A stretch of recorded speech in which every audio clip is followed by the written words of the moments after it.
July മാസം 3-ാം തീയതി ക്രിസ്തുവർഷം 2024 പാലാരിവട്ടം ബൈബിൾ ചർച്ച് മലയാളം കൂട്ടായ്മയിൽ നിന്ന് ദൈവവചനവുമായി ദൈവകൃപയാൽ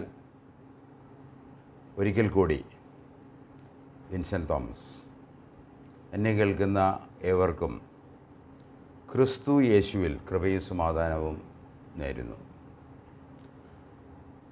ഇന്നത്തെ ദൈവവചന വായന 1 കൊറിന്ത്യർ ലേഖനം അതിൻ്റെ 1-ാം അധ്യായത്തിൻ്റെ 10 മുതൽ 18 വരെ വാക്യങ്ങൾ വായിക്കാമെന്ന് വിചാരിക്കുകയാണ്. 1 കൊറിന്ത്യർ ലേഖനം 1-ാം അധ്യായം 10 മുതലുള്ള വാക്യങ്ങൾ. നമ്മൾ കഴിഞ്ഞ ആഴ്ച 1 മുതൽ 9 വരെ വായിച്ചു. അതുകൊണ്ടാണ് ഇന്ന് 10 മുതൽ 18 വരെ വായിക്കാൻ ആഗ്രഹിക്കുന്നത്.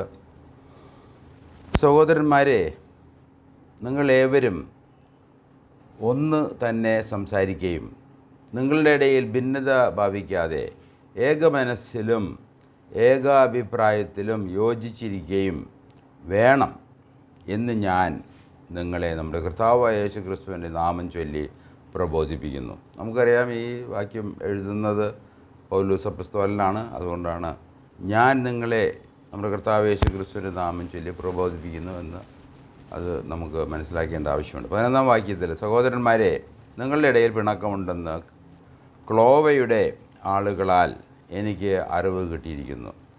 നിങ്ങളിൽ ഓരോരുത്തൻ, ഞാൻ പൗലോസിൻ്റെ പക്ഷക്കാരൻ, ഞാൻ അപ്പല്ലോസിൻ്റെ പക്ഷക്കാരൻ, ഞാൻ കേഫാവിൻ്റെ പക്ഷക്കാരൻ, ഞാൻ ക്രിസ്തുവിൻ്റെ പക്ഷക്കാരൻ എന്നിങ്ങനെ പറയുന്നു പോൽ. 13-ാം വാക്യം, ക്രിസ്തു വിഭാഗിക്കപ്പെട്ടിരിക്കുന്നുവോ? പൗലോസ് നിങ്ങൾക്ക് വേണ്ടി ക്രൂശിക്കപ്പെട്ടുവോ? അല്ല, പൗലോസിൻ്റെ നാമത്തിൽ നിങ്ങൾ സ്നാനം ഏറ്റുവോ? എൻ്റെ നാമത്തിൽ ഞാൻ സ്നാനം കഴിപ്പിച്ചു എന്ന് ആരും പറയാതെ വണ്ണം ക്രിസ്പോസിനെയും ഗയോസിനെയും ഒഴികെ നിങ്ങളിൽ ആരെയും ഞാൻ സ്നാനം കഴിപ്പിക്കായകയാൽ ഞാൻ ദൈവത്തിന് സ്തോത്രം ചെയ്യുന്നു. സ്തെഫാനോസിൻ്റെ ഭവനക്കാരെയും ഞാൻ സ്നാനം കഴിപ്പിച്ചു.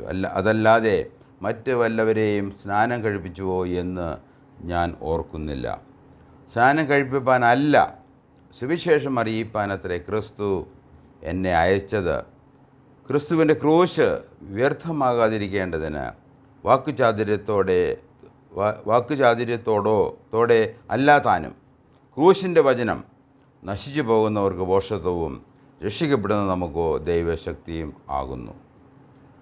നമുക്ക് നമ്മുടെ ദൈവവചന സന്ദേശം ആരംഭിക്കുന്നതിന് മുമ്പ് ദൈവത്തിൽ നിന്ന് അനുഗ്രഹങ്ങൾ പ്രാപിച്ച് നമുക്ക് ഇന്നത്തെ ക്ലാസ് ആരംഭിക്കാം. സ്വർഗ്ഗസ്ഥ പിതാവായ ദൈവമേ, അവിടുന്ന് ദൈവവും സൃഷ്ടാവും പരിപാലകനുമാകുന്നതിനാൽ അവിടത്തേക്ക് നന്ദിയും സ്തുതിയും കൃതജ്ഞത അർപ്പിക്കുന്നു. യേശു ക്രിസ്തുവിൽ നൽകിയിരിക്കുന്ന ദൈവകൃപയ്ക്കും കൃപാവരങ്ങൾക്കുമായി നന്ദി. ഇന്നത്തെ ദൈവവചന പഠന അനുഗ്രഹമാക്കണമേ എന്ന് യേശു ക്രിസ്തുവിൻ്റെ നാമത്തിൽ അപേക്ഷിക്കുന്നു. ആമേൻ. നാം കഴിഞ്ഞ ആഴ്ച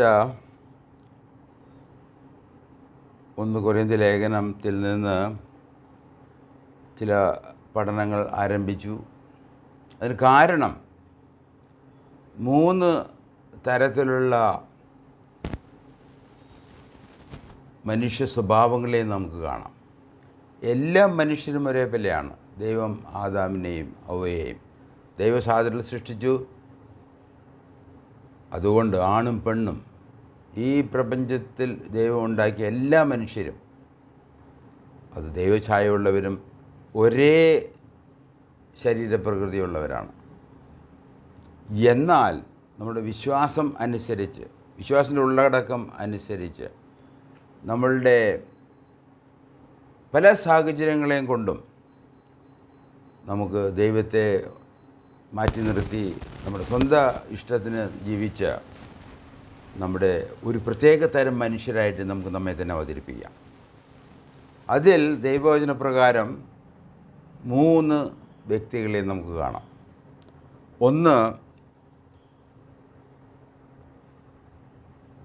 പ്രാകൃത മനുഷ്യനാണ്. അവന് ദൈവിക കാര്യങ്ങൾ, ദൈവത്തിനോ ദൈവത്തിക കാര്യങ്ങൾക്കോ ആത്മീയ കാര്യങ്ങൾക്കോ നിത്യമായ കാര്യങ്ങളോ രക്ഷയോ സഭയോ എന്നുള്ള കാര്യങ്ങളെക്കുറിച്ച് ദൈവത്തിനും ദൈവത്തിൻ്റെ പദ്ധതിക്കും ദൈവവചനത്തിനും യാതൊരു പ്രാധാന്യം കൊടുക്കാതെ സ്വാഭാവികമാണ് നാച്ചുറൽ മാൻ എന്നാണ് അത് ഇംഗ്ലീഷ് പരിഭാഷപ്പെടുത്തിയിരിക്കുന്നത്. അതിന് പ്രാകൃത മനുഷ്യൻ എന്നാണ് മലയാളത്തിൽ അത് പരിഭാഷപ്പെടുത്തിയിരിക്കുന്നത്. എന്ന് പറഞ്ഞാൽ പ്രാകൃതനായതുകൊണ്ട് അതിൽ തന്നെ ഇവന് ദൈവത്തെ അറിയില്ലെന്നോ മനസ്സാക്ഷിവിനെ അറിയുന്നു എന്നുള്ള ആശയമല്ല. 3 തരം സ്വഭാവങ്ങളുള്ളവരിൽ ഒന്ന് പ്രാകൃത മനുഷ്യൻ, ദൈവിക കാര്യങ്ങളിൽ താല്പര്യമില്ലാത്തവനാണ്. റോമാലേഖനം പറയുന്ന പോലെ ദൈവത്തെ അറിഞ്ഞിട്ടും ദൈവത്തെ സ്തുതിക്കുവാനോ നന്ദി കാണിക്കുവാനോ അവനെ മഹത്വപ്പെടുത്തുവാനോ അവന് ഇഷ്ടമല്ല. അതുകൊണ്ട് ദൈവം അവനെ തള്ളിക്കളഞ്ഞു എന്നാണ് എഴുതിയിരിക്കുന്നത്. അതാണ് ഒരു തരത്തിലുള്ള മനുഷ്യർ. രണ്ടാമത്തെ തരം ആത്മീയ മനുഷ്യനാണ്. അവൻ ദൈവത്തെക്കുറിച്ചുള്ള ബോധമുണ്ടായി, ദൈവം അവനിൽ പ്രവർത്തിച്ചു, ദൈവത്തിൻ്റെ സുവിശേഷകന്മാരെ അയച്ചു, അപ്പോസ്തലന്മാരെ അയച്ച് അവരിൽ ദൈവം പ്രവർത്തിച്ച് ദൈവവചനത്തിൽ വിശ്വസിച്ച് കൊരിന്ത്യരെ പോലെ പൗലോസിൻ്റെ സുവിശേഷം കേട്ട് രക്ഷിക്കപ്പെട്ടവർ സഭയുടെ അംഗങ്ങളായി, യേശുക്രിസ്തു ശരീരത്തിൻ്റെ അംഗങ്ങളായി തീർന്ന ആത്മീയ മനുഷ്യർ. എന്നാൽ കൊരിന്ത്യരെ പോലെ ആത്മീയ മനുഷ്യനാണ് എങ്കിലും നമുക്ക് കാഴ്ചയിൽ അത് അവൻ പ്രാകൃതനെ ആണെന്ന് തോന്നത്തുള്ള വിധത്തിലുള്ള സ്വഭാവവും അവൻ്റെ ജീവിതശൈലിയുമാണ്. അങ്ങനെയുള്ളവരെ സംബോധന ചെയ്യുകയാണ് പൗലോസിൻ്റെ പ്രഥമ ഉദ്ദേശമെന്ന് ഞാൻ മനസ്സിലാക്കിയാണ്. അപ്പോൾ അതുകൊണ്ടാണ് നാം കൊരിന്ത്യ ലേഖനം അല്പമായിട്ട് അതിൽ നിന്ന് പഠിക്കാമെന്ന് വിചാരിച്ചത്. ഈ ആത്മീയ മനുഷ്യനെ എങ്ങനെ ഉണ്ടാകുന്നു, ഈ ആത്മീയ മനുഷ്യൻ പ്രാകൃതനെ പോലെ ജീവിക്കാൻ സാധ്യമോ, ഈ ആത്മീയനായിരിക്കുന്ന മനുഷ്യൻ പ്രാകൃതനെ പോലെ ജീവിക്കുന്ന ആളെക്കുറിച്ച് വേദപുസ്തകം നാമധേയം ചെയ്യുന്നത് അവൻ സാർക്കിക്കോസ് എന്നാണ് ഗ്രീക്ക് അതിൻ്റെ പദം. സാർക്കിക്കോസ് എന്ന് പറഞ്ഞാൽ ഇവൻ ഫ്ലഷിലിയാണ്, ഇവൻ ലൗകികനാണ്, ഇവൻ ജഡികനാണ് എന്ന് പറഞ്ഞാൽ നമ്മുടെ ആ പാപ സ്വഭാവത്തിൽ മാത്രം ജീവിക്കുന്ന ഒരു വ്യക്തി. അവൻ ആത്മീയമായിട്ട് പാപബോധമുണ്ടാകുകയോ പരിശുദ്ധാത്മാവിൻ്റെ പ്രവർത്തനത്തിൽ അവൻ രക്ഷിക്കപ്പെടുകയോ ചെയ്തിട്ടില്ല. അങ്ങനെയുള്ള വ്യക്തിയാണ് പ്രാകൃത മനുഷ്യൻ. എന്നാൽ ജഡിക മനുഷ്യൻ അവൻ ആത്മീയനാണ്, രക്ഷിക്കപ്പെട്ടവരാണ്, സഭയുടെ അംഗമാണ്. ഈ ലേഖനത്തിൽ പറയുന്നത് പോലെയുള്ള ഒരുപാട് ഗുണങ്ങൾ അവനുണ്ട്. എങ്കിലും അവൻ്റെ പ്രവൃത്തി നോക്കിക്കഴിഞ്ഞാൽ പഴയ കൊരിന്ത്യർ തന്നെയാണ്. അവരുടെ ഇടയിലേക്കാണ് പൗലോസ് അപ്പോസ്തലൻ ഈ എഴുത്ത് എഴുതുന്നത്. അത് നമുക്ക് വളരെ ഗുണകരമാണ്. നമ്മൾ നോക്കുമ്പോൾ എഫേസ്യ ലേഖനം അത് സാർവത്രിക സഭയെക്കുറിച്ച് എഴുതിയിരിക്കുന്നുവെങ്കിൽ ഒരു പ്രാദേശിക സഭ, ഇപ്പോൾ Bible church, Palarivattom Bible church എന്ന് ഞങ്ങളെ തന്നെ വിശേഷിപ്പിക്കുമ്പോൾ ഞങ്ങൾക്ക് ഏറ്റവും പ്രധാനപ്പെട്ട ഒരു പ്രാദേശിക സഭ, ഒരു പ്രാദേശികമായിട്ടുള്ള ഒരു കൂട്ടായ്മ, അത് എങ്ങനെ ആയിരിക്കണം, അതിൽ മനുഷ്യരെങ്ങനെ ആയിരിക്കണം എന്നുള്ള കാര്യങ്ങളെക്കുറിച്ച് പഠിക്കണമെങ്കിൽ കൊരിന്ത്യ ലേഖനം തീർച്ചയായിട്ടും പഠിക്കണം. എഫേസ്യ ലേഖനം അത് ഏറ്റവും പ്രധാനപ്പെട്ട സഭയെക്കുറിച്ചുള്ള പഠനമാണ്. എങ്കിൽ കൂടെയും ഇത് നമുക്ക് പ്രാദേശികമായിട്ട് എങ്ങനെ ആയിരിക്കണം എന്നുള്ള കാര്യങ്ങളെക്കുറിച്ച് നമുക്ക് പഠിക്കാൻ കഴിയും. കൊരിന്ത്യ ലേഖനം നമ്മൾ വായിക്കുമ്പോൾ ചില വസ്തുതകൾ നമുക്ക് വ്യക്തമാകും. ഒന്ന്, ദൈവജനമായ യഹൂദരിലേക്കും ജാതികളിലേക്കും ദൈവം തിരഞ്ഞെടുത്ത അപ്പസ്തോലന്മാരെ അയക്കുന്നു എന്നുള്ളതാണ് അതിലേറ്റവും പ്രധാനപ്പെട്ട വസ്തുത. അതിന് പറയാൻ കാരണം, കൊരിന്ത്യ നമ്മുടെ ഇന്നത്തെ കേരളം പോലെയോ ഇന്ത്യ പോലെയോ അതിലുള്ള പ്രദേശങ്ങളെ പോലെയോ ഒരു പ്രദേശമായിരുന്നു കൊരിന്ത്യ പ്രദേശം. അവിടേക്ക് ദൈവം തൻ്റെ അപ്പസ്തോലനായ പൗലോസിനെ അയക്കുകയാണ്. അവിടെ യഹൂദന്മാരുണ്ടായിരുന്നു, ജാതികളുണ്ടായിരുന്നു. മൂന്നാമതൊരു തരം മനുഷ്യരുണ്ടാകാൻ പോവുകയാണ്. അതാണ് സഭ എന്ന് പറയുന്നത്. അങ്ങനെ ഈ ലോകത്തിൽ ഇന്നത്തെ പെന്തക്കോസ്ത് നാൾ മുതൽ ഇന്ന് നമ്മുടെ ഈ ലോകത്തിൽ 3 തരം മനുഷ്യരെ കാണും. 1 യഹൂദൻ, 2 ജാതി. യഹൂദനെ സംബന്ധിച്ച് നമ്മൾ തട്ടിച്ചു നോക്കുമ്പോൾ മറ്റുള്ളവർ ജാതികളാണ്. ജാതി എന്നുള്ളത് തീർച്ചയായിട്ടും ഒരു മോശമായൊരു പദമല്ല. ദൈവം തിരഞ്ഞെടുത്ത ഈ ജനം, യഹൂദ ജനത്തെ സംബന്ധിച്ച് പറയുമ്പോൾ മറ്റുള്ളവർ ജാതികളാണ്. എന്നാൽ ഈ ദൈവജനമായ യഹൂദ ജനത്തിൽ നിന്നും ജാതികളിൽ നിന്നും ദൈവം ഒരു മണവാട്ടി സഭയെ തൻ്റെ പുത്രന് കൊടുക്കുകയാണ്. അതാണ് സഭ എന്ന് പറയുന്നത്.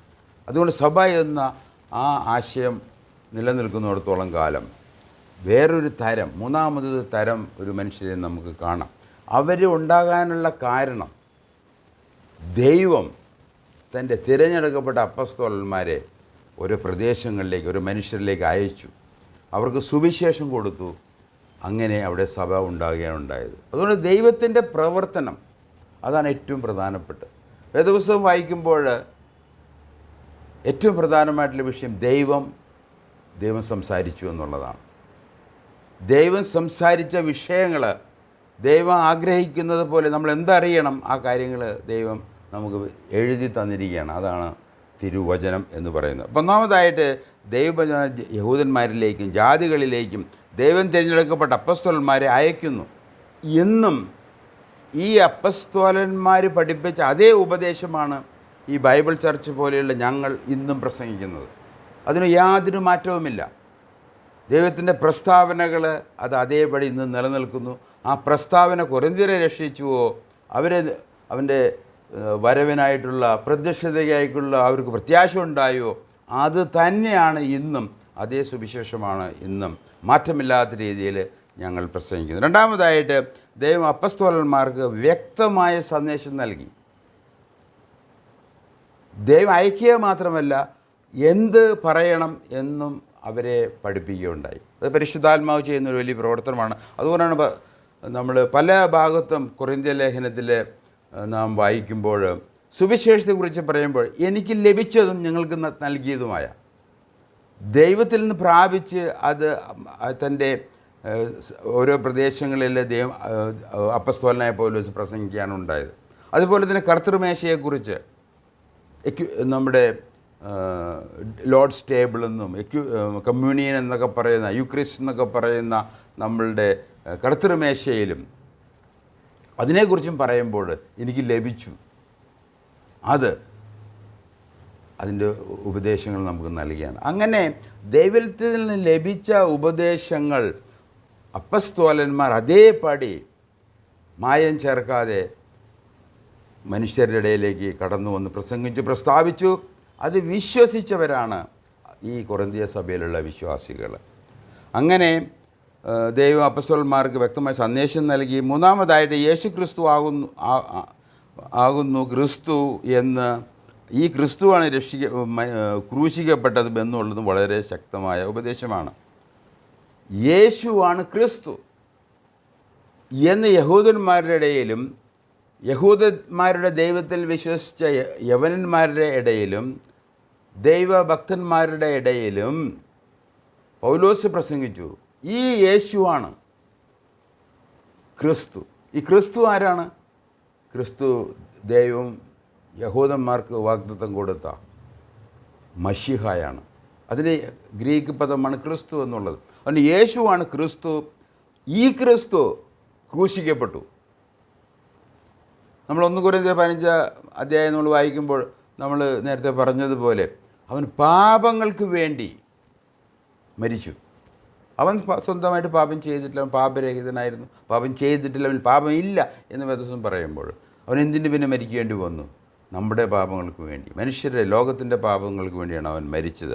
അപ്പം അങ്ങനെ യേശു ക്രിസ്തുവാകുന്നു, ക്രിസ്തു ക്രൂശിക്കപ്പെട്ടു, മരിച്ചവരിൽ നിന്ന് ഉയർത്തെഴുന്നേറ്റു. ഇതാണ് ദൈവം അവർക്ക് കൊടുത്ത പ്രസ്താവന. അതാണ് അപ്പസ്തോലിക സുവിശേഷം എന്ന് നാം പറയുന്നത്. നാലാമതായിട്ട് ദൈവം അപ്പസ്തോലന്മാർക്ക് നൽകിയ സന്ദേശത്തിന് സുവിശേഷം എന്ന് വിളിക്കുന്നു. ഇതാണ് സുവിശേഷം.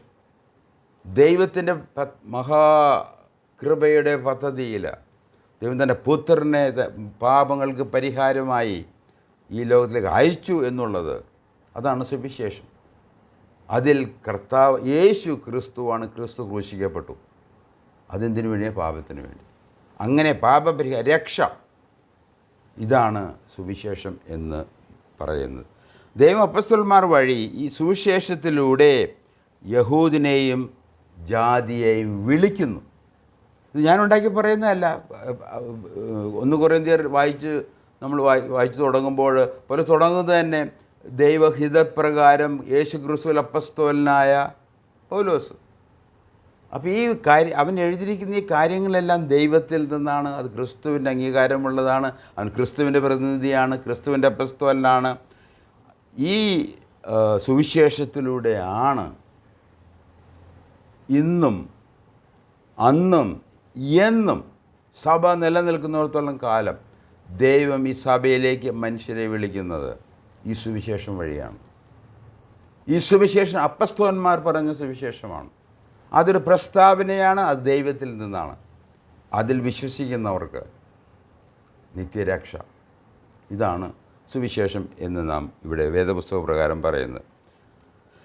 ദൈവം അപ്പസ്തലൻ വഴി സുവിശേഷത്തിലൂടെ യഹൂദനെയും ജാതിയെയും വിളിക്കുന്നു.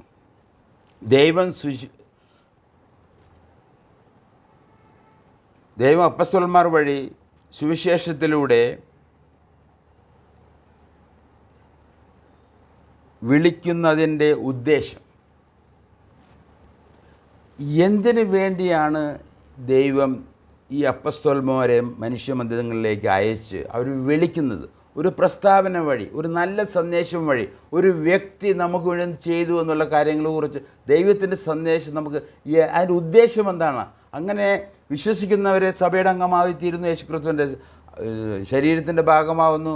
നമ്മൾ ശരീരത്തിൻ്റെ ഭാഗമാകുമ്പോൾ യേശു നമ്മുടെ തലയാകുന്നു. അങ്ങനെ സഭയുടെ ഒരു അംഗമായി തീരുകയാണ്.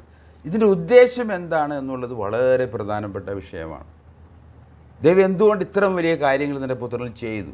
അത് നമുക്ക് വേണ്ടി ചെയ്തു, പാപിയെ എനിക്ക് വേണ്ടി ചെയ്തു, നിങ്ങൾക്ക് വേണ്ടി ചെയ്തു, ലോകത്തിന് വേണ്ടി ചെയ്തു എന്നുള്ളത് നമ്മൾ അറിഞ്ഞിരിക്കേണ്ട ഒരു വിഷയമാണ്. കാരണം ദൈവത്തിൻ്റെ ഉദ്ദേശമുണ്ട്. ആ ഉദ്ദേശം നമ്മൾ ഈ കൊരിന്ത്യർ ലേഖനം 1-ാം അധ്യായത്തിൻ്റെ 9-ാം വാക്യത്തിൽ നാം കഴിഞ്ഞ പ്രാവശ്യം വായിച്ചതാണ്, നമ്മൾ വായിക്കാൻ ആഗ്രഹിക്കുകയാണ്. അവിടെ ഇപ്രകാരമാണ് അതിനെ പരിഭാഷപ്പെടുത്തിയിരിക്കുന്നത്.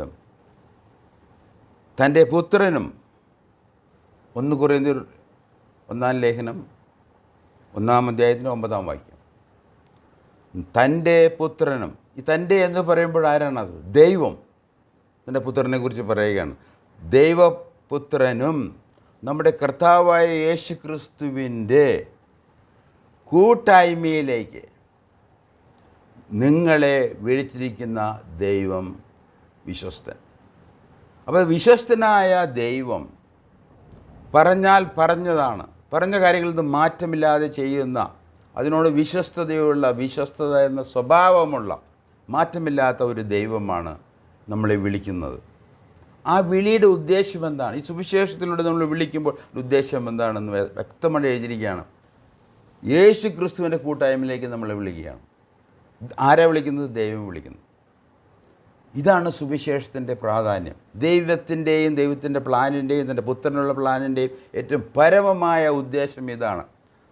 ആദാം നിമിത്തം പാപം ചെയ്ത് പാപം നിമിത്തം ഏതായാലും നിന്ന് പുറപ്പെട്ട് ദൈവമായിട്ട് കൂട്ടായ്മ നഷ്ടപ്പെട്ട നമ്മളെ, മനുഷ്യകുലത്തെ, ദൈവം അപ്പസ്തോലന്മാരുടെ പ്രസ്താവനകളിലൂടെ സുവിശേഷത്തിലൂടെ നമ്മളെ യേശു ക്രിസ്തുവിൻ്റെ കൂട്ടായ്മയിലേക്ക് വിളിക്കുകയാണ്. ആരെ ദൈവം വിളിക്കുന്നു. ഇതിനപ്പുറം ഒരു സുവിശേഷമോ ഒരു നല്ല വാർത്തയോ ഈ പ്രപഞ്ചത്തിലില്ല. അത്ര പ്രധാനപ്പെട്ട ഒന്നാണ് ഈ സുവിശേഷം എന്ന് പറയുന്നത്. അതിന് ഇതാണ് ഞാൻ എഴുതിയ ചില പോയിന്റുകളിൽ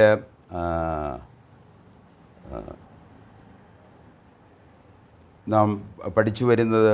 ദൈവപസ്തലന്മാരുടെ സുവിശേഷത്തിലൂടെ യഹൂദനെയും ജാതികളെയും വിളിക്കുന്നു.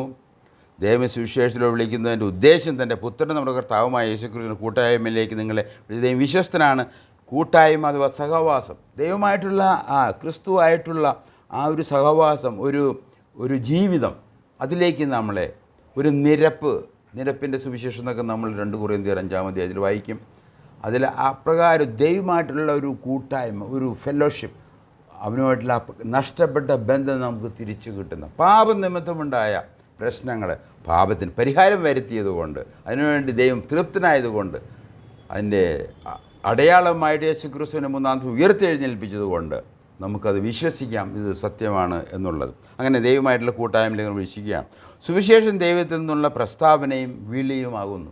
ഇത് വളരെ പ്രധാനപ്പെട്ടതാണ്. നാം ജീവിക്കുന്ന ഈ കാലഘട്ടത്തിൽ ഒരു വ്യക്തി, ഒരു ശിശു, ഒരു പൈതൽ ഏത് മാതാപിതാക്കൾക്ക് ജനിക്കുന്നതോ ആ മാതാപിതാക്കളുടെ മതമാണ് അവൻ്റെ മതം. അവരെ ആ മതത്തിൻ്റെ ചട്ടപ്രകാരം മനുഷ്യരെ പ്രീതിപ്പെടുത്താൻ തക്കവണ്ണം ഈ ചട്ടങ്ങളനുസരിച്ച്, പാരമ്പര്യമനുസരിച്ച് ഈ സഭ പറയുന്ന അധികാരം ഉപയോഗിച്ച് ആ കാര്യങ്ങൾ ചെയ്യുന്നു. ദൈവത്തിന് അവിടെ യാതൊരു സ്ഥാനവുമില്ല, ദൈവത്തിന് യാതൊരു സ്ഥാനവുമില്ല. അതുമാത്രമല്ല, ഈ സുവിശേഷം കേട്ട്, ദൈവത്തിൽ നിന്നുള്ള ഈ വിളി കേട്ട് മുന്നോട്ട് വരുന്നവരാണ് വാസ്തവത്തിൽ ക്രിസ്ത്യാനികൾ.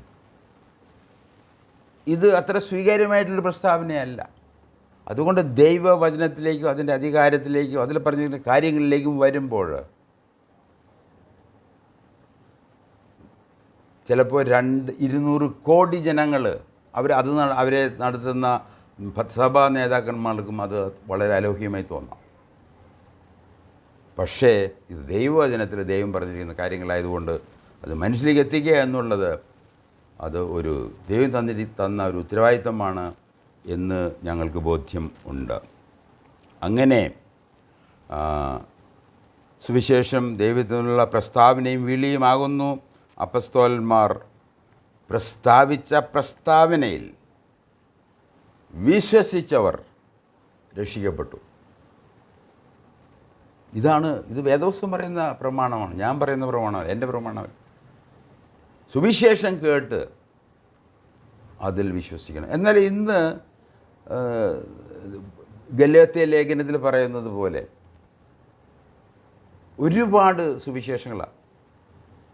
ഹെട്രോസ് എന്ന് പറയും, ഗ്രീക്ക് പദത്തിനെ ഉപയോഗിച്ച് ഹെട്രോസ് എന്ന് പറഞ്ഞാൽ ഒരുപാട് തരം ഇന്ന് സുവിശേഷങ്ങളായി മാറി.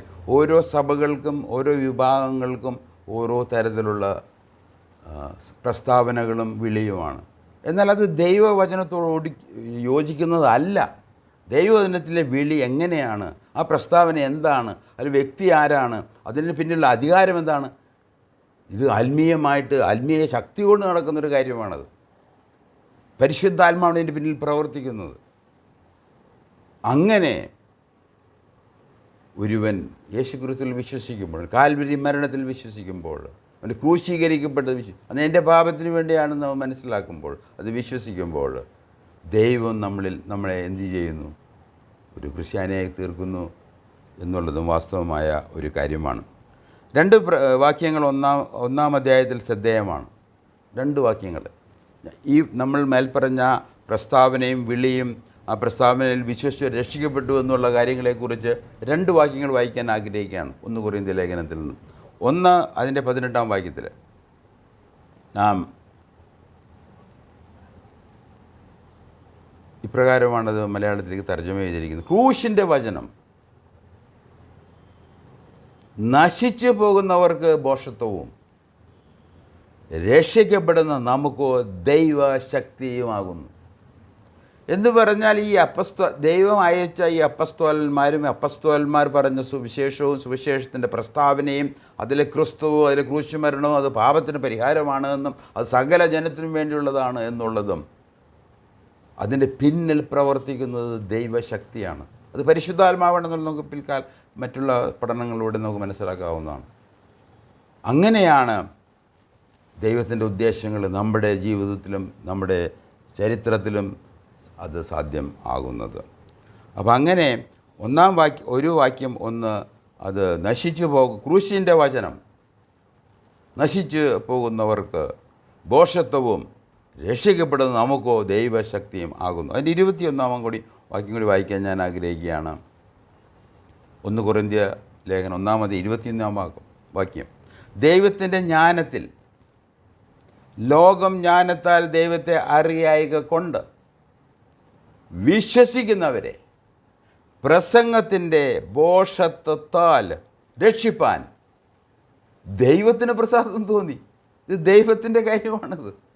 എൻ്റെയോ നിങ്ങളുടെയോ സഭയുടെയോ സഭാ നേതൃത്വത്തിൻ്റെയും കാര്യമല്ല. ഒരു വ്യക്തിയെ രക്ഷിക്കുക എന്നുള്ളത്, അതെങ്ങനെ രക്ഷിക്കാൻ മാർഗം എന്താണ് എന്നുള്ളതെല്ലാം ദൈവമാണ് തീരുമാനിക്കുന്നത്. രക്ഷകൻ ദൈവമാണ്. ഇവിടെ പറഞ്ഞിരിക്കുന്നത് ഈ പ്രസംഗത്തിൻ്റെ ഭോഷത്വത്താൽ രക്ഷിപ്പാൻ ദൈവത്തിന് പ്രസാദം തോന്നി. അങ്ങനെ ദൈവത്തിന് പ്രസാദം തോന്നി ഈ പ്രസ്താവനകൾ സുവിശേഷം കേട്ട് ക്രിസ്തുവിൽ വിശ്വസിച്ചവർ, അവരാണ് ഈ കൊറിന്ത്യയിലെ വിശ്വാസികൾ. അങ്ങനെ ഈ വിശ്വാസത്താലുള്ള രക്ഷ എന്നുള്ള പരമമായിട്ടുള്ള ഒരു കാര്യം അത് നാം മനസ്സിലാക്കേണ്ടത് വളരെ അത്യന്താപേക്ഷിതമാണ്. കൊരിന്ത്യ സഭ ഈ പ്രകാരം ആരംഭിച്ച മേൽപ്പറഞ്ഞ ഒരുപാട് 10 പോയിൻ്റ് ഞാൻ പറഞ്ഞു, അതിൻ്റെ അടിസ്ഥാനം അല്ലാതെയും സുവിശേഷങ്ങളൊക്കെ വായിക്കുമ്പോൾ പരിശുദ്ധാത്മാവിൻ്റെ പ്രവർത്തനം അവൻ വരുമ്പോൾ പരിശുദ്ധാത്മാവ് വന്ന പാപത്തെക്കുറിച്ച് ബോധം വരുത്തുമെന്ന്, അവൻ ക്രിസ്തുവിൽ വിശ്വസിക്കാത്തതുകൊണ്ട് അവൻ ന്യായവിധിയിൽ ഏർപ്പെടുത്തുമെന്നുള്ള ദൈവിക സത്യങ്ങൾ അത് പരിശുദ്ധാത്മാവാണ് ചെയ്യുന്നത്. അതൊരു വ്യക്തിക്ക് ചെയ്യാൻ പറ്റുന്ന കാര്യങ്ങളല്ല. കാരണം മനുഷ്യൻ പാപം ചെയ്ത് ദൈവത്തോടാണ്. അതുകൊണ്ട് അതിന് പരിഹാരം ദൈവം തന്നെ ചെയ്യണം. അതാണ് തൻ്റെ പുത്രനെ ഭൂമിയിലേക്ക് അയച്ചത്. വളരെ പ്രധാനപ്പെട്ട എല്ലാത്തിനും ദൈവമാണ് പ്രധാനപ്പെട്ടത്, ദൈവവചനമാണ് പ്രാധാന്യം ഓർപ്പിക്കാൻ ഞാൻ ആഗ്രഹിക്കുകയാണ്. അങ്ങനെ കൊരിന്ത്യയിൽ സഭ ആരംഭിച്ചു. സഭയെ സംബന്ധിച്ച പ്രസ്താവന നമുക്ക് ശ്രദ്ധിക്കാം. നമ്മൾ കഴിഞ്ഞ ആഴ്ചയിൽ അല്പമായിട്ടൊക്കെ ശ്രദ്ധിച്ചു ഇവരെക്കുറിച്ച് എന്താണ് പൗലോസ് അപ്പോസ്തലൻ പറയുന്നത്. അപ്പോൾ പൗലോസ് അപ്പോസ്തലൻ പറയുമ്പോൾ അത് ആര് പറയുന്നതാണത്? അതാണ് വിഷയം. അത് ദൈവം പറയുന്നതാണോ? അത് ദൈവിക അധികാരമുണ്ടോ? പരിശുദ്ധാത്മാവിൻ്റെ ശക്തി അതിൻ്റെ പിന്നിലുണ്ടോ? അതാണ് നമ്മളുടെ വിഷയം. അങ്ങനെയാണ് ത്രിയേക ദൈവത്തിൻ്റെ പ്രവർത്തനത്താൽ മാത്രമാണ് ഒരു വ്യക്തി, ഒരു പാപിയായ മനുഷ്യൻ, നരകയോഗ്യനവനത് സ്വർഗയോഗ്യനായി മാറുന്നത്. ദൈവമായിട്ട് യാതൊരു ബന്ധവുമില്ലാത്ത പ്രാകൃത മനുഷ്യൻ എങ്ങനെ ആത്മീയനായിത്തീരുന്നു? ദൈവമായിട്ടുള്ള കൂട്ടായ്മയിലേക്ക് എങ്ങനെ വരുന്നു? ക്രിസ്തുവായിട്ടുള്ള കൂട്ടായ്മയിലേക്ക് എങ്ങനെ വരുന്നു? അത് ഇപ്രകാരം സംഭവിക്കുന്ന ഒരു ഭയങ്കര ഒരു അത്ഭുതമാണ്. ഒരു വ്യക്തി ജീവിതത്തിൽ നടക്കാവുന്ന ഏറ്റവും വലിയ അത്ഭുതം അവൻ രക്ഷിക്കപ്പെടുക എന്നുള്ളതാണ്, ദൈവമായിട്ടുള്ള കൂട്ടായ്മയിലേക്ക് വരിക എന്നുള്ളതാണ്. ഇതിലും അപ്പുറം ഒരു അത്ഭുതം എനിക്ക് തോന്നുന്നില്ല അത് നമുക്ക് ആവശ്യമാണോ എന്നുള്ളത്. ഇതാവശ്യമാണ്. പക്ഷേ ഈ അത്ഭുതം നമ്മുടെ ജീവിതം നടന്നേ പറ്റൂ. രോഗശാന്തി ഒന്നും ഒരു അത്ഭുതമേ അല്ല. രോഗം പൂർണ്ണ സൗഖ്യമുള്ളവരായിട്ട് മരിച്ച് നിത്യന്യായവിധിയിൽ അകപ്പെടുക എന്നുള്ളത് വളരെ ദുർഭാഗ്യമാണെന്ന് ഞാൻ ഓർക്കുകയാണ്. എന്നാൽ ഒരത്ഭുതകരമായി നമ്മൾ വീണ്ടും ജനിച്ച് ദൈവഭാഗത്തേക്ക് വരിക എന്നുള്ളത്, ദൈവമായിട്ടുള്ള ദൈവത്തിൻ്റെ ആ പ്രസാദത്തിലേക്ക് നമ്മൾ കടക്കുക എന്നുള്ളത്, അത് വാസ്തവത്തിൽ നമ്മുടെ ജീവിതത്തിൽ നടക്കുന്ന ഏറ്റവും വലിയ അത്ഭുതമായിട്ട് ഞാൻ കണക്കുകയാണ്. നമ്മൾ 1 കൊരിന്ത്യർ ലേഖനം 1-ാം അധ്യായം വായിക്കുമ്പോൾ ഇവരെക്കുറിച്ച്, ഈ കൊരിന്ത്യരെക്കുറിച്ച് നമുക്ക് അല്പം ഒന്ന് ചിന്തിക്കാമെന്ന് ഞാൻ വിചാരിക്കുകയാണ്. കൊരിന്ത്യ സഭ അങ്ങനെ ആരംഭിച്ചു. സഭയെ സംബന്ധിച്ച പ്രസ്താവന നമുക്ക് ശ്രദ്ധിക്കാം. യേശു ക്രിസ്തു വിശദീകരിക്കപ്പെട്ടവരും വിളിക്കപ്പെട്ടവരും വിശുദ്ധരുമായവരാണ് എന്ന് പൗലോസ് അപ്പോസ്തലൻ പറയുന്നു. അപ്പോൾ പൗലോസ് അപ്പോസ്തലൻ അങ്ങനെ പറയുമ്പോൾ അത് വാസ്തവമായിട്ട് സത്യമാണോ? അത് നമുക്ക് വിശ്വാസയോഗ്യമാണ്. ഇതാണ് ശരി, ഇതാണ് ശരി. കാരണം ഇതിൻ്റെ പിന്നിൽ ദൈവം പ്രവർത്തിക്കുന്നുണ്ട്. ദൈവം ഇതിൻ്റെ പിന്നിലില്ല എങ്കിൽ ഇത് വെറും മാനുഷികമാണ്. അതുകൊണ്ടാണ് വലിയ പണ്ഡിതന്മാരും ജ്ഞാനികളുമായിരുന്ന, ലോകപ്രകാരം ജ്ഞാനികളുമായിരുന്ന യവനന്മാർക്ക് പോലും ഈ ക്രിസ്തുവിൻ്റെ ക്രൂശുമരണം സംബന്ധിച്ച ഭോഷത്വം, ആ ഭോഷത്വം പോലും മനസ്സിലായില്ല. അത് ജ്ഞാനികളായിട്ട് പോലും ഇത് ഭോഷത്വമാണ്, അത് ശരിയാണോ തെറ്റാണോ എന്ന് മനസ്സിലാക്കാൻ അവർക്ക് പറ്റിയില്ല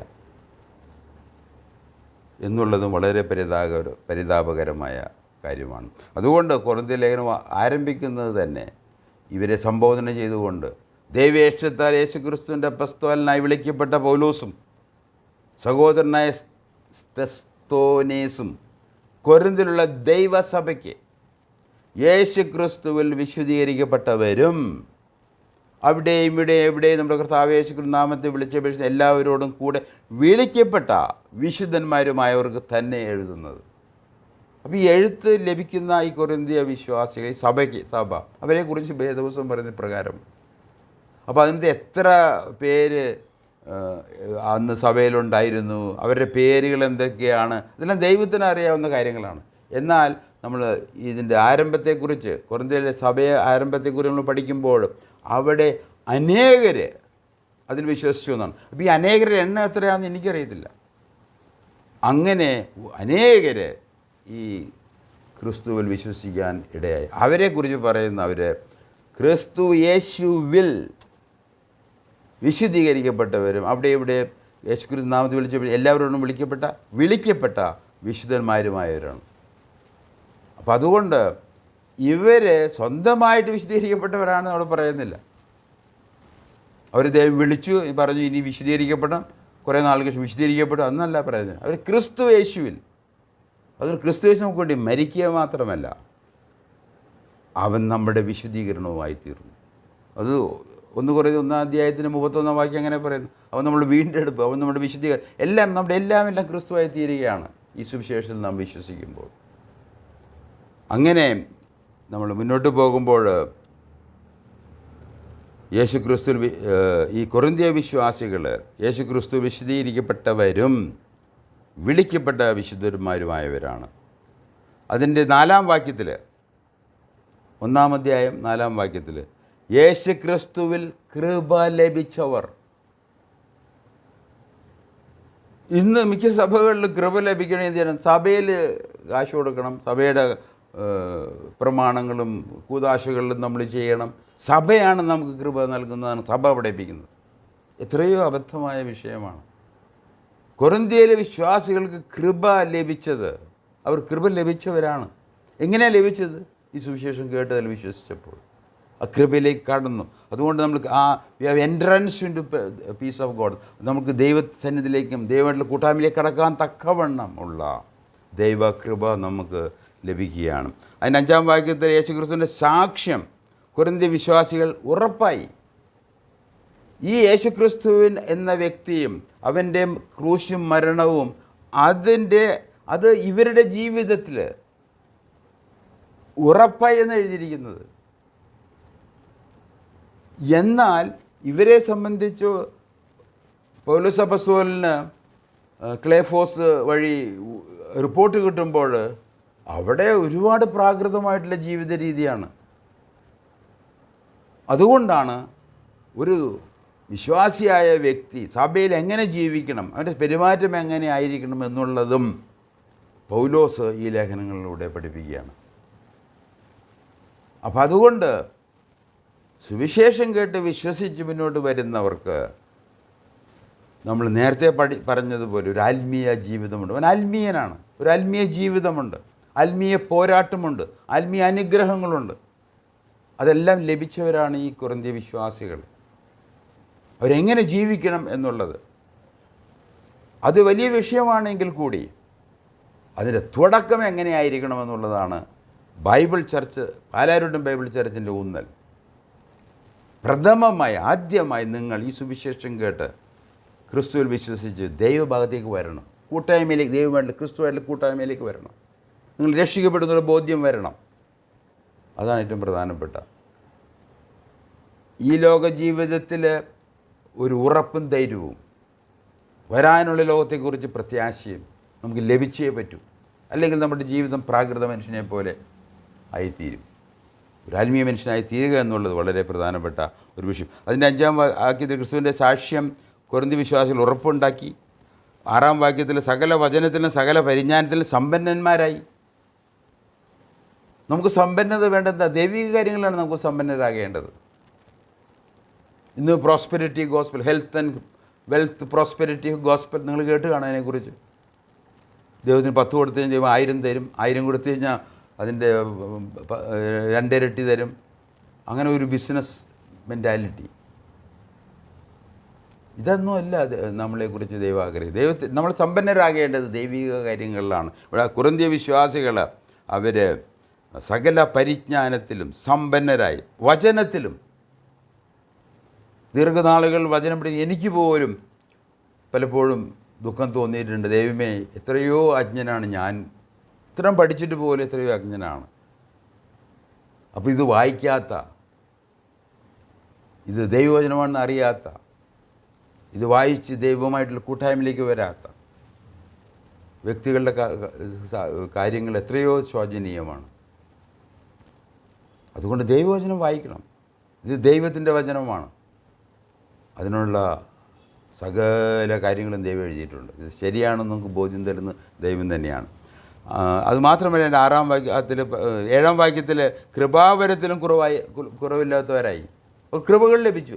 ദൈവ കൃപയിലേക്ക് അവർ പ്രവേശിക്കുക മാത്രമല്ല, അവർക്ക് കൃപാവരങ്ങൾ ലഭിച്ചു, ഗിഫ്റ്റ്സ്. അതൊന്നല്ല, പലർ കൊരിന്ത്യ വിശ്വാസികൾ പലർക്കും ഒന്നിൽ കൂടുതൽ വരങ്ങളുള്ളവരായിരുന്നു. എന്നാൽ ഏറ്റവും കുറഞ്ഞത് ഒരു വരമെങ്കിലും ദൈവം നൽകും എന്നുള്ളതും ദൈവവചനത്തിൽ നിന്ന് നമുക്ക് എഫേസ്യ ലേഖനമൊക്കെ വായിക്കുമ്പോൾ നമുക്കറിയാം. അവൻ ഉയരങ്ങളിലേക്ക് കടന്ന് അവൻ വരങ്ങളെ കൊടുത്തു എന്ന് എഴുതിയിട്ടുണ്ട്. അപ്പോൾ അതുകൊണ്ട് നമുക്ക് എല്ലാവർക്കും വരങ്ങളുണ്ട്. ഞാൻ വിചാരിക്കുന്നത് ഈ വിധത്തിലുള്ള ഒരു ചെറിയ ശുശ്രൂഷയാണ് എൻ്റെ വരം, എൻ്റെ കൃപാവരം, ദൈവത്തിൻ്റെ കൃപാവരം എന്ന് ഞാൻ വിശ്വസിക്കും. അതുകൊണ്ടാണ് അത് തുടങ്ങാനായിട്ടുള്ള ശക്തിയും ബലവും ലഭിച്ചത്. അത് തീർച്ചയായിട്ടും എൻ്റെ കുടുംബത്തിലെ പലരും അതിന്, പ്രത്യേകിച്ച് എൻ്റെ കൊച്ചുമോൻ അത് ഡാനിയൽ, അതിന് വലിയൊരു മുഖാന്തരമായിരുന്നു. അങ്ങനെയാണ് ഞങ്ങൾക്ക് 2 വർഷങ്ങൾക്ക് മുമ്പ് ഈ ബലം പ്രാപിച്ച് നമ്മുടെ കൃപാവരങ്ങളെക്കുറിച്ച് ബോധ്യപ്പെട്ട് ഈ ഒരു സുവിശേഷ പ്രവർത്തനം, ഒരു ടെലിവാഞ്ചലിസം ഞങ്ങൾ ആരംഭിക്കാൻ ഇടയായിത്തീരുന്നത്. അതിൻ്റെ 7-ാം വാക്യത്തിൽ അതുമാത്രമല്ല, കർത്താവ് യേശു ക്രിസ്തുവിൻ്റെ പ്രത്യക്ഷതയ്ക്കായി കാത്തിരിക്കുന്നു, പ്രത്യാശ.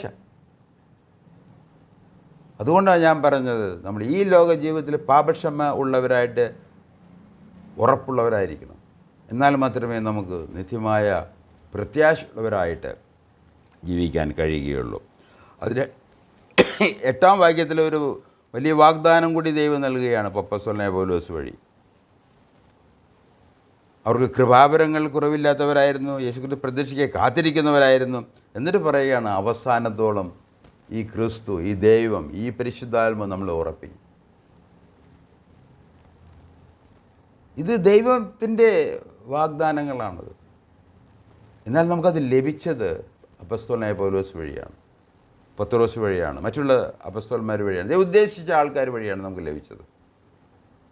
ഇന്ന് കാണുന്ന ഈ സാധാരണ മനുഷ്യരെ കുറിച്ചല്ല. അത് എത്ര വലിയ ഉടുപ്പിട്ടാലും, കിരീടം വെച്ചാലും, എത്ര വലിയ വടി പിടിച്ചാലും, അത് മോശയുടെ വടിയും, അത് സ്ഥാനവടിയും എന്നൊക്കെ, സിംഹാസനം എന്നൊക്കെ പറഞ്ഞ് ഇരിക്കുന്നവരായാലും, ഇവർക്ക് ആർക്കും തന്നെ നമുക്ക് രക്ഷിക്കാനോ അവർ പറയുന്ന കാര്യങ്ങൾക്കൊരു അധികാരമോ ഇല്ല.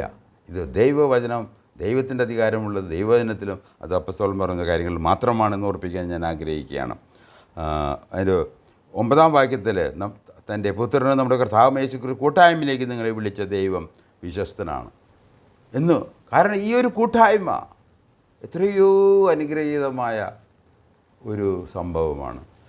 സൃഷ്ടാവായ ദൈവം, പരിശുദ്ധനായ ദൈവം, പുത്രനെ നൽകി നമ്മളെ രക്ഷിച്ച ദൈവം, അവനുമായിട്ടുള്ള കൂട്ടായ്മ, അവനുമായിട്ടുള്ള സഹജീവിതം, കൂട്ടുജീവിതം, അവന് വേണ്ടി അവൻ്റെ മഹത്വത്തിനായിട്ട് ജീവിക്കുന്നു, അനുഗ്രഹങ്ങൾ പ്രാപിച്ചൊരു ജീവിതം, അതാണ് സുവിശേഷം വഴി നമുക്ക് ദൈവം നൽകാൻ ആഗ്രഹിക്കുന്നത്. ആയതിനാൽ സഭ അത് ദൈവസഭയാണ്. ഇന്നിപ്പോൾ ചർച്ച് ഓഫ് ഗോഡ് എന്നൊക്കെ പറഞ്ഞ് ഒരുപാട് പേരുകൾ നമുക്ക് കാണാം. ഇവിടെ നിന്നാണ് ആ വാക്ക് വരുന്നത്. കൊരിന്ത്യ സഭ അത് ദൈവസഭയാണ്. എന്നാൽ ഈ കൊരിന്ത്യ ദൈവസഭയിൽ ദൈവം പ്രവർത്തിച്ച ഒരു 7 അയലക്കത്തോലും പോകാത്ത വിധത്തിലുള്ള ബന്ധം പോലും ഈ ഇന്ന് കാണുന്ന ദൈവസഭകൾക്കില്ല. പേര് മാത്രമേ ഉള്ളൂ. എന്നാൽ അതിൻ്റെ കാതലായ ഭാഗം, സുവിശേഷമോ ക്രിസ്തുവോ ദൈവമോ പരിശുദ്ധാത്മാവോ അതിൻ്റെ പ്രവർത്തനമോ അതിൻ്റെ ശക്തിയോ ഒന്നും ഇല്ലാത്ത ഒരു ചില കൂട്ടങ്ങളായി മാറിയിരിക്കുകയാണ്.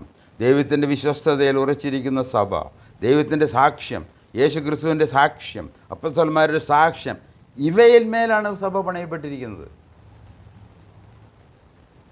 സഭ പണിയുന്നത് സ്പോൺസർ ആൾക്കാരല്ല. അമേരിക്കയിൽ നിന്നും ജർമ്മനിയിൽ നിന്നും ലണ്ടനിൽ നിന്നും അവിടുത്തെ സഭകളുടെ ഫ്രാഞ്ചൈസികൾ, അതിൻ്റെ അവരുടെ പണം കൊണ്ട് നടത്തുന്ന ഒരു കാര്യമല്ല ഈ സഭ എന്ന് പറയുന്നത്. ഇതിൻ്റെ അടിസ്ഥാനം അത് ദൈവം തന്നെയാണ്. അത് ക്രിസ്തു, ദൈവത്തിൻ്റെ സാക്ഷ്യം, യേശു ക്രിസ്തുവിൻ്റെ സാക്ഷ്യം, അപ്പോസ്തലന്മാരുടെ സാക്ഷ്യം, ഇവയിന്മേലാണ് സഭ പണിയും. ഈ സാക്ഷ്യമാണ് കൊരിന്ത്യ വിശ്വാസികളിൽ പ്രവർത്തിച്ചത് എന്ന് വേദപുസ്തകം പറയുന്നു. ഈ ദൈവത്തിൻ്റെ സാക്ഷ്യം നിങ്ങളിൽ അത് പ്രത്യക്ഷമായി, നിങ്ങളത് വിശ്വസിച്ചു, നിങ്ങൾക്കത് ഫലവത്തായി. അങ്ങനെയാണ് വേദപുസ്തകം നമ്മളോട് പറയുന്നത്. യേശു ക്രിസ്തുവിൻ്റെ ക്രൂശീകരണത്തിൽ വിശ്വസിച്ച് രക്ഷിക്കപ്പെട്ടവർ ദൈവമായി കൂട്ടായ്മയുള്ളവരാണ്. എത്രയോ ഭാഗ്യകരമായൊരു കാര്യമാണ്. നമ്മൾ പലപ്പോഴും വിവാഹ ബന്ധത്തിലും മറ്റുള്ള ബന്ധങ്ങളിലും എല്ലാം വലിയ വലിയ സ്ഥാനമാനങ്ങളുള്ളവരായിട്ട് ബന്ധപ്പെടാൻ ആഗ്രഹിക്കുന്നവരാണ്.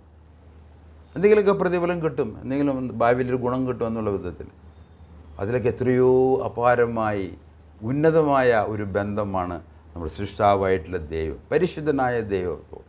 അതും ഞാൻ പാപിയായിരിക്കുമ്പോൾ തന്നെ ക്രിസ്തുവിൻ്റെ പാപങ്ങൾ കൊണ്ട് മരിച്ചു. ഞാൻ ബലഹീനതയായിരുന്നപ്പോൾ ദൈവം എന്നെ ബലപ്പെടുത്തി. ഈ ദൈവമായിട്ടൊരു കൂട്ടായ്മ എനിക്ക് ലഭിക്കുക എന്നുള്ളത് എത്രയോ ഭാഗ്യകരമായ ഒരു കാര്യമാണ്. കൂട്ടായ്മയുടെ പ്രാധാന്യം നാം മനസ്സിലാക്കണം. ഇന്ന് നമ്മൾ ക്രൈസ്തവ മത ഭക്തന്മാരെ കണ്ടാൽ അവർക്ക് ദൈവത്തെയായിട്ട് യാതൊരു ബന്ധവുമില്ല.